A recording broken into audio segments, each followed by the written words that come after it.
ୱାଣ୍ଡେଲାରେ ମୋ ସହ ଏମିତି କ'ଣ ହେଲା ଯେ ମୁଁ ଏତେ ଜୋରରେ ଡରିଗଲି। ତ ଭିଡ଼ିଓଟିକୁ ଲାଷ୍ଟ ଯାଏଁ ଦେଖନ୍ତୁ। ରାଧେ ରାଧେ। ତ ଲାଷ୍ଟ ଭିଡ଼ିଓରେ ଦେଖିଥିବେ ମୁଁ ଯାଇଥିଲି ମୋ ଫ୍ୟାମିଲି ସହ ୱାଣ୍ଡେଲା। ତ ଫାଷ୍ଟ ଆମେ ଯାଇଥିଲୁ ୱେପୁଲରେ ଏମାନଙ୍କ ଡ୍ୟାନ୍ସ ଦେଖି ମୋତେ ଲାଗୁଛି ଏମାନେ ମାସେ କାଳ ଗାଧେଇ ନାହାନ୍ତି ୱାଟର ପାର୍କ ଆସିବା ପାଇଁ, ମାନେ ବର୍ଷେ କାଳ ସଂଘର୍ଷ ପରେ ଏଇଠି ଗାଧଉଛନ୍ତି ମୋତେ ଏମିତି ଲାଗୁଛି। ତ ଫାଇନାଲି ଆମେ ତାପରେ ଯାଇଥିଲୁ ଏଇ ବିରାଟକାୟ ଦୋଳିକୁ ଖେଳିବା ପାଇଁ। ଭାଇ ଏ ଦୋଳିକୁ ଦେଖି ମୋତେ ଲାଗୁଛି ୟା ନାଁ ହେବା କଥା ଥିଲା ସ୍ୱର୍ଗ ପ୍ରାପ୍ତି ଦୋଳି। ମାନେ ମୋ ସାହସ ମାନିବାକୁ ପଡ଼ିବ, ମୁଁ ଯାଇକି ବସି ପଡ଼ିଛି।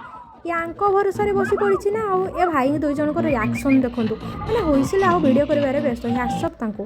ଟିକେ ଦୁଲକୁ ସୁକୁନ ମିଳିବ ହାତ ଥାମିକି ବସିବି ବୋଲି ମୁଁ ଟିକେ ଯାଇ ବସି ପଡ଼ିଥିଲି ଟ୍ରେନ୍ ଦୋଳି ପୁଣି ଯାଇ ଲାଖିଲା ମାନେ ପର୍ବତ ଭଳି ଉପରେ। ଭାଇ ଯେଉଁ ଡର ମୋର ଏକାଥରେ ଭିଡ଼ିଓ ବନ୍ଦ କରିଦେଲି।